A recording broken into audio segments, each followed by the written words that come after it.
Seni esukwini lesithathu enyangeni yokuqala ngeminyaka 2021 ngibingelela abazalwane egameni likaJesu Kristu waseNazaretha. uNkulunkulu ube muhle kimi nawe, waba muhle nasemindenini yethu, ikakhulu kithi besingazange sibe nelishwa lokuthi silahlekelwe ngamalunga omndeni. Kanti-ke kulabo labalahlekelwe ngamalunga emindeni, sithi kubo uNkulunkulu ukhona, uyazi kokuthi kula sithola khona emandla kuyo, sithola nenduduzo, sithole futhi nokusekeleka kuye egameni likaJesu. Ngiyabonga abazalwane, ngibonga umusa lokhona kuwo wonke umuntu bekasibisa ukuthi ungumthetho. Kanti lithi umhlabeleli lo musa longaka songatholwa noma ngibani, as long atobe aredi alungele ukuthi awuthole musa lesingawuthola sonke. Umhlaba wonke ungawuthola lo musa phakathi kwesimo lesikuso, phakathi inkinga lesihlangabezana nayo lengazange ikhethe muntu, isikhathe sonke, umhlaba wonke uphelele, yasigoqa yasibeka ndzawonye, yasihlasela. Kodwa uNkulunkulu ukhona, lithi ilizwi lakhe ngaso sonke isikhathi uma sibuka yena sizobe sibuke kuthini. Ase ngisho-ke namuhla kokuthi kufanele sifunde incwadi ngaso sonke isikhathi, la siyothola ukudidiseka khona, la siyothola khona ne-direction. Kodwa-ke namuhla nginencwadi nemavi lekufanele ukuthi sikhulumele sikwawo. Emavi langinawo athi planning for the life, planning ahead for the life.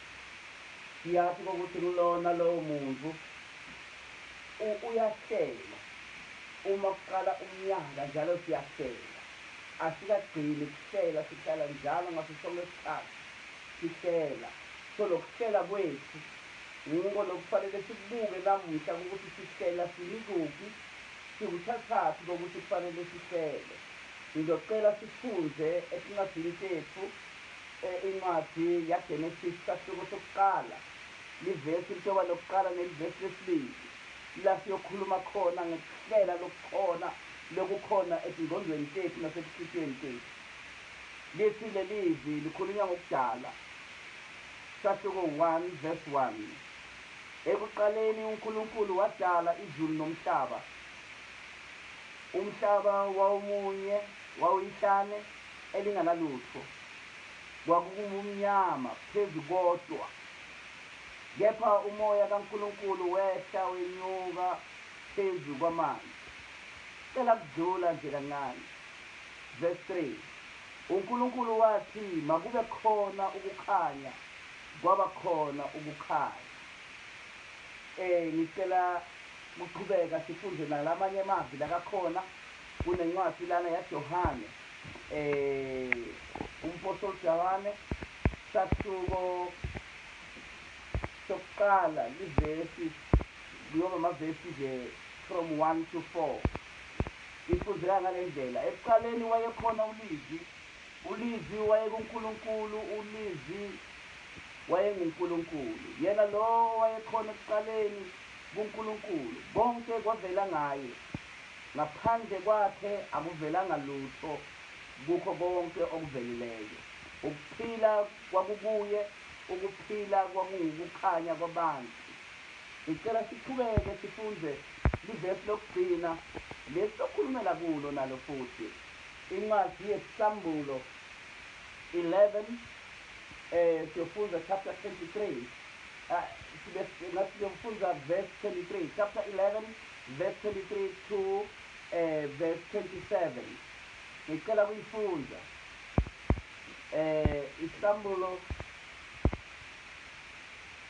Isambulo 22, sahluko 13, sazaxolisa kuloko, sahluko 13 and esahluko 22 verse 13 and 14 ifundeka kanjena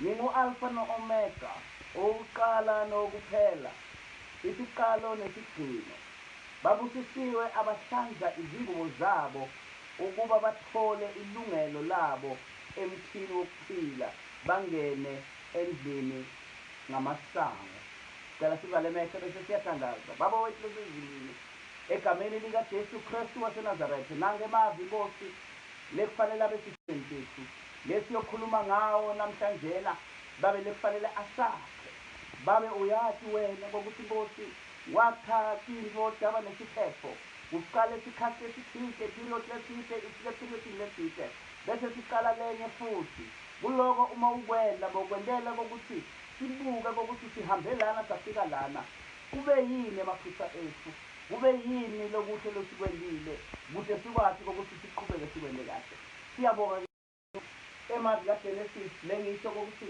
kufanele sikhulume kakhulu ngawo emavi lakhuluma ngasekuqaleni uNkulunkulu uthithe uma adala izulu nomhlaba akazange akudale lokhu he planned before uNkulunkulu wahlela phambi kokuba akudale lokho wahlala eyedwa wabuka kokuthi kuyini lokufanele kwendeke wabona kokuthi kufanele kube khona izulu nomhlaba siyaye sikhulume ngaso sonke isikhathi sithi ikhaya izulu likhaya laNkulunkulu lakakhona khona usekhaya ezulwini nomntwana wakhe lokuJesu Kristu indodana lethembekile nalesithandwa nguye nalekhethekile ihleli kosokunene sikhuluma njena ekhaya ezulwini bese kuthiwa umhlaba usinyathelo sakhe uma aphethi wenabela sinyawo sakhe kithi ngalamanye amagama leli zulu nomhlaba wakwenda athi kokuthi uma sekufanele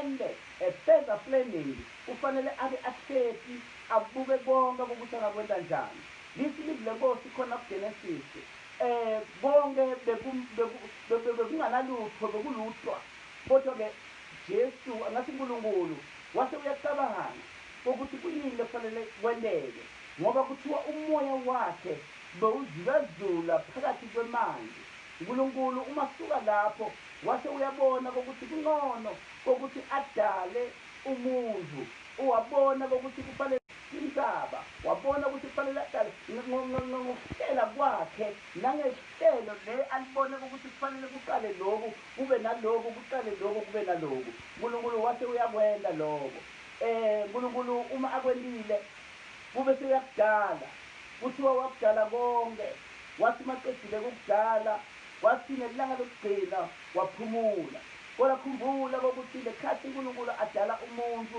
wamnika impilo ngaleso sikhathi uNkulunkulu kuwe kufanele uyi-exercise leyo ndlela leyo yokuthi uthibuke uthihlolisisise kokuthi empeleni kuyini lokulahlekele uma kukulahlekele ngandlela bani uma uzuzile kuyini lokuzuzile uma ukuzuzile ukuzuze ngandlela bani kungenteka kokuthi indlela lozuze ngayo akusindlela leqondile nalapho kufanele ukuthi uthibuke kokuthi uma ngikuthole ngendlela efana nalena ngabe kuNkulunkulu kurekhodeke ini ngabe uNkulunkulu uthini ngami namuhla sesiqala lomunye umnyaka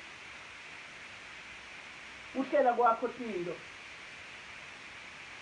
which is planning kudinga tikhali letisite lefanele ukuthi ube nazo tikhali letikhona sikhali sokuqala kudinga kokuthi uguqe kuNkulunkulu ukhuleke sesibili kufanele kokuthi ngabe before ukhuleka wamamukela kulo Jesu uma ungazange umamukele Jesu angeke ube nendlela yokuthandaza angeke ube nendlela yokukhuleka ngoba lo Jesu nguye lo wasifundisa indlela yokukhuleka umkhuleko lo wawubeka ufinga yonke imikhuleko lekhona bese uwenda ube umkhuleko munye bese usifundisa wona so kufanele uwamukele lo Jesu sikhali lesiyele lesikhona sikhali sokuthi umthathe lo Jesu abe kuwe aphile kuwe ube ne-understanding yokuthi encwadini yaJohane sahluko sokuqala lasifunde khona kuthiwa ulizwi wayekhona ekuqaleni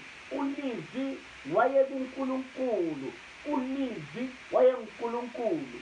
Lokho kuqedelela buthathu baJesu, buthathu baNkulunkulu, ukuthi uNkulunkulu uyise, uNkulunkulu indodana, uNkulunkulu umoya oyingcwele.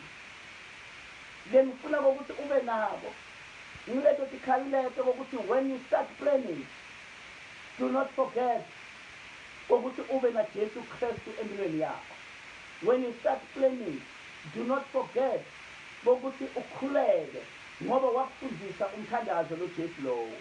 Uma uqala ukuplana, ungakhohlwa ukuthi lo Jesu kufanele ube naye ngoba bekakhona ekuqaleni lesikhathi uNkulunkulu enda iplanning yakhe.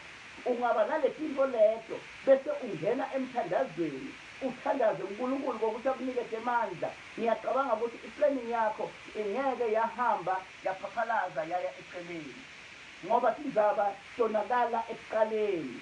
The step you take in the beginning is a step that will take you either to success or to a failure.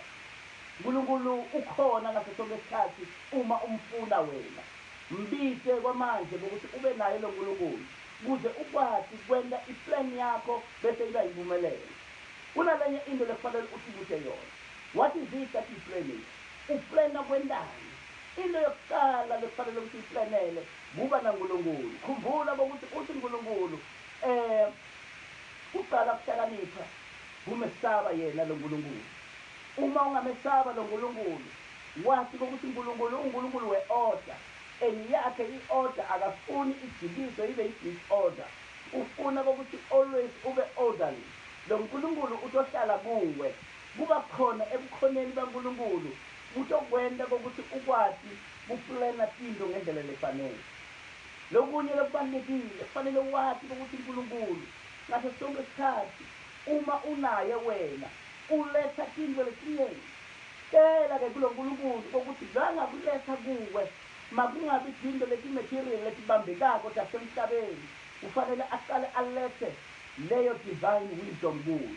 Uma athi ukunikeza i-divine wisdom, inhlakanipho yasekhaya ezulwini, utokwazi ukuthi kuyini lekufanele ukuthi ube nako ngaso sonke isikhathi.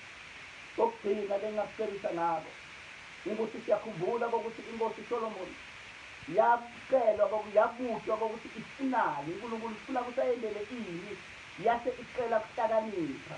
Ingani beyazi ukuthi isebukhosini kufanele ukuthi ihole isizwe. Nanawe la ukhona khona yazi ukuthi you cannot just plan things unganamuntu lohlala naye. Kufanele kube khona ifamily lohlala naye.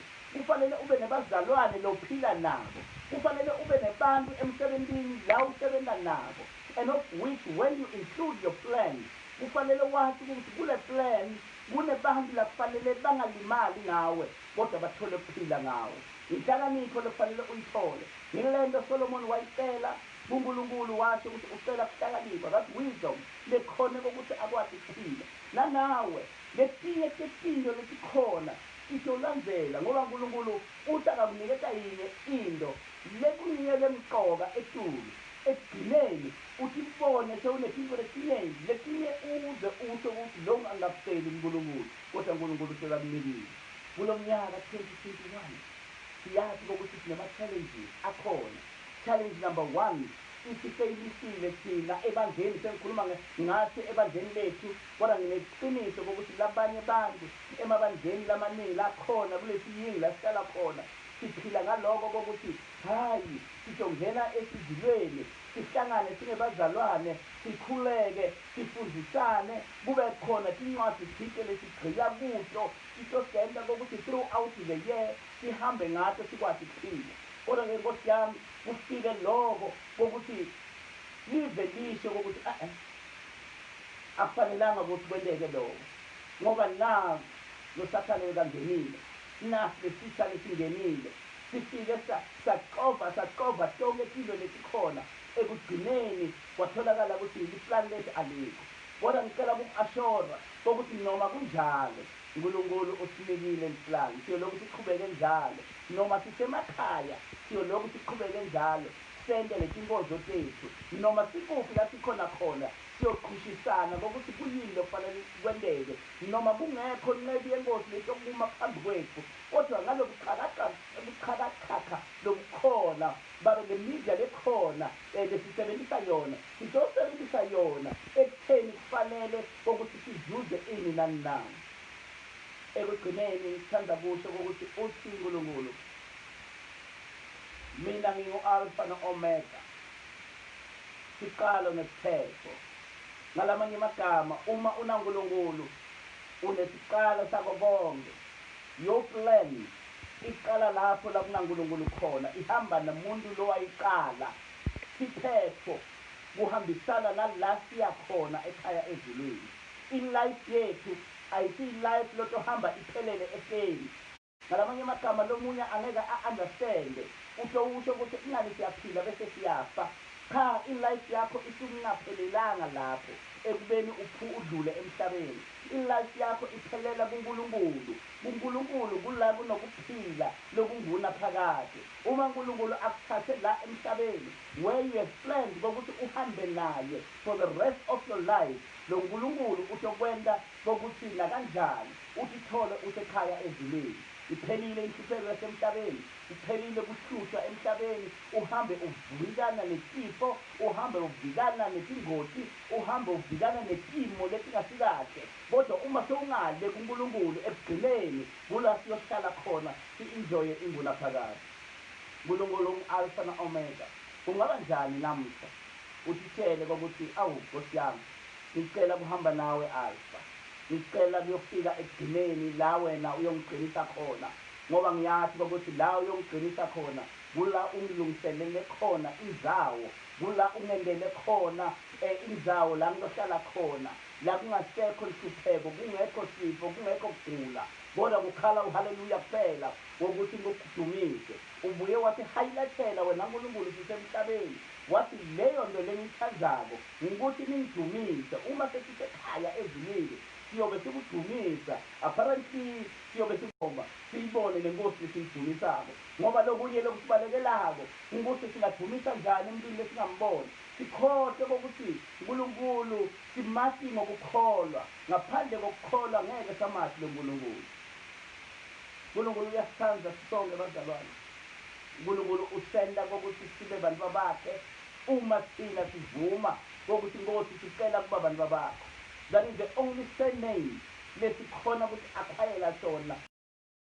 Kodwa kunasinye sibongo lesisodwa lesokuthi singemaKrestu. Thina lesingemaKrestu sinesibongo lesibalulekile, sibongo saNkulunkulu. Uma ungumKrestu njalo yathi ukuthi unesibongo sokuya ekhaya ezulwini, indlela yokuya ekhaya ezulwini. Uthi Jesu, mina ngiyindlela neqiniso. Kula ngifuna kuphetha inkulumo yami khona kokuthi longangeni ngelisango, longangeni through mina kufana nokuthi ungumphani ngoba akangeni ngelisango. So indlela yokungena kulo Nkulunkulu niyo yokungena ngalo Jesu Kristu.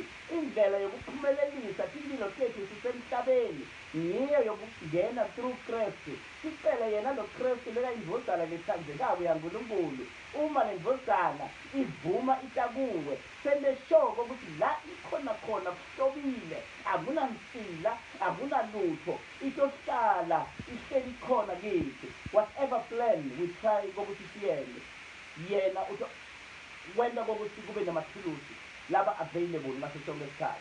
Uyoba nethulusi lokwenda lokhu nalokhu nalokhu nalokhu. Ekugcineni kube lula kokuthi u-execute i-plan yakho as uyiqalile njengoba siqala umnyaka. Bazalwane, ngithanda kusho kimi kokuthi uNkulunkulu akangishiye emnyakeni wa-2020. I believe kokuthi uNkulunkulu uzokwenda noma uzoletha i-solution enkingeni lesikhusete sonke lelathi sonke la emhlabeni.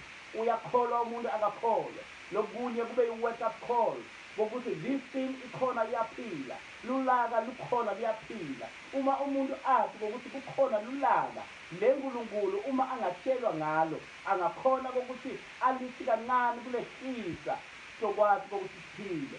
So kulo nyaka 2021 ngilindele ngokukholwa kwami kokuthi uNkulunkulu une-solution and izokwenda kokuthi ngaleyo solution ngaloko kukholwa lesinako wonke umuntu asibone asatisfied, wonke umuntu ahlale akuNkulunkulu. Sengimfisele Christmas angathi New Year lomuhle, umnyaka lomuhle, kungabi natinamba, kungabi natinkinga, kungabi nama-challenges, kungabi nakugula lokusevere, kugula lokungalapheki. uNkulunkulu walapha tifo lebetingalapheki, namanje angasasilapha tifo lesingalapheki. So asikho sifo lesithi asilapheki, singahlala singakhona kulashwa mina wenyama la emhlabeni, kodwa uNkulunkulu utokhona ukuthi lesifo asilaphe ngoba wasilapha nasendlini. Akabe nawo wonke umzalwane, abe nawo wonke umuntu lokhona emhlabeni lekufanele ukuthi namuhla uma eve intshumayelo yetinceku kaNkulunkulu waphenduka, angene ebukhoneni baNkulunkulu bese uphila impilo lemnandi. Bazalwane, sisakhuluma njena, sisashumayela ukuthi kunjalo. Khona into lekufanele sibe nayo. Ngikhulumile ekuqaleni kokuthi kufanele sibe nalo hlelo, kodwa kukhona into lekufanele sikhumbuze ngayo. Ngicela ukuthi sibuyele futhi encwadini yethu la siyongena khona kule sigaba sesibili, sigaba la kufanele kokuthi sihlanganise neNkosi Jesu, sigaba la kufanele sihlanganise nomtimba wakhe, sigaba lekufanele sihlanganise nenyama yakhe. Indlela lesokwenza ngayo ayitohluka. Ngilocela ukuthi wonke umzalwane ngenxa yesimo lesikhona, simo lesenteka kuwo wonke umuntu lokakhona, nemiyalelo lekhona lekhishwe ebabusi bethu wokuthi la sikhona khona emakhaya, njengoba bekukhona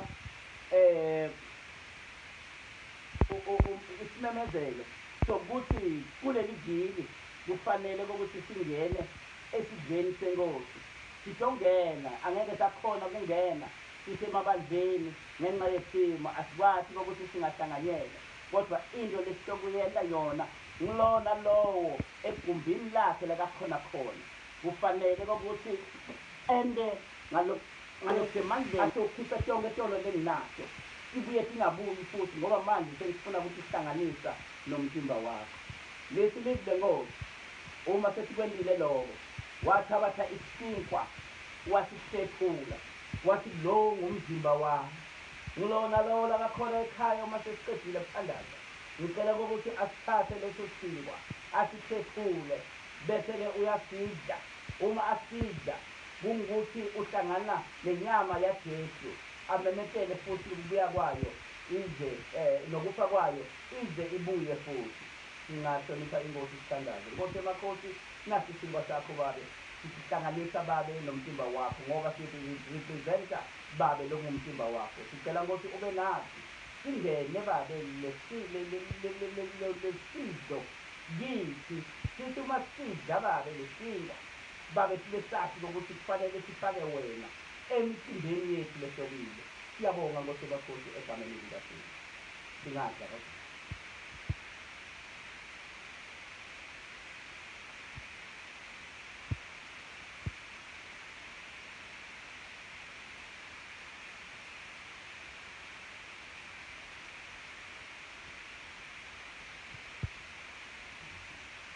Singaqhubeka lithi live Nkosi.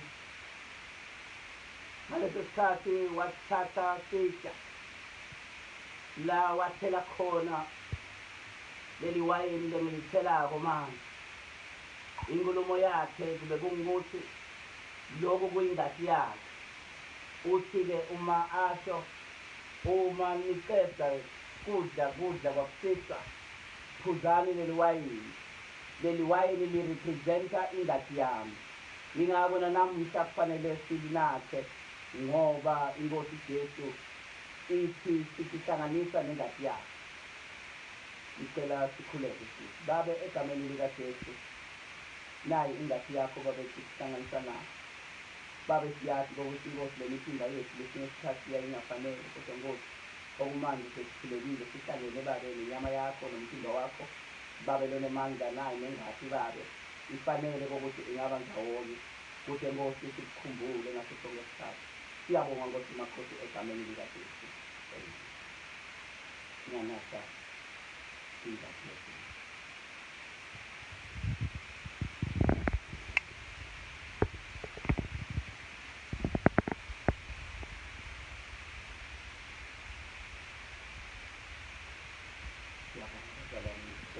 siyathandaza lona lowo la khona khona athandaze imibuzo siphe kuloku uNkulunkulu asebenze kuwo.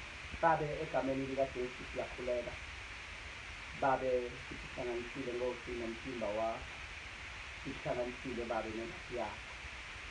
Babe ekuqaleni wena wadala izulu nomhlaba, babe nasekuqaleni komnyaka 2021, babe sisenda ema-plans wethu wokuthi babe siyophila impilo nenjani ahead. Babe egameni likaJesu kuhle namunye, babe lekathi Nkosi yami mina ngifuna kuphila impilo lemadlakadlala, ngifuna kuphila impilo lene-disorder. Babe sikutshelile ukuthi Nkosi uma sekuhlanganisa babe nomthimba wakho nengadi yakho, babe sithathe amandla wokuthi siqhubeke siphile impilo babe lehambisana nawe. Babe kuso sonke sizwe sodenda siyathi Nkosi ukuthi babe siyoqhubeka bese siyedla, ngoba Nkosi le mithimba lesinayo siyathi iyona emhlabeni. Nkosi uma siyifake ubukhona bakho kuyo, babe angeke Nkosi kwenzeka lokho. Wena usesigcina babe sigcine bese babe usinikeza leyo divine wisdom ekwenteni kwethu izinto. Usigcine babe sikuwe, usigcine babe semthandazweni, singakhohlwa singalahlekelwa babe kuvakashela li-altare lokuthandaza ngaso sonke isikhathi sihle sokukhuleka kuwe, sihlale sikhuleka kuwe emagumbini ethu la sikhona khona ethi noma sekunomlilo noma lapho umlilo lamatima, kodwa Nkosi sikwazi ukuhamba ngoba Nkosi in the beginning of the year babe sikwazile ukuhlanganisa nawe. Siyabonga Nkosi emakhosi egameni nasegazini likaJesu. Siyabonga abazalwane, sibonga ukuhlanganyela kwenu, ukuhlanganyela esizweni seNkosi nasekuzweni ilizwe. Singakhohlwa ukuthi ekuqaleni uNkulunkulu bekakhona, Jesu bekakhona, ngulowo kufanele simthathe sibe naye. Sibuye singakhohlwa ukuthi ekuqaleni uNkulunkulu wadala lokho wakudalayo, konke ukwenze ngama-plans. Let our plans aphumelele ngaso sonke isikhathi ukuze kuphele umnyaka sibe sazi ukuthi sibala bese ku-achieve-ile bese kuthi lo mnyaka lolandelayo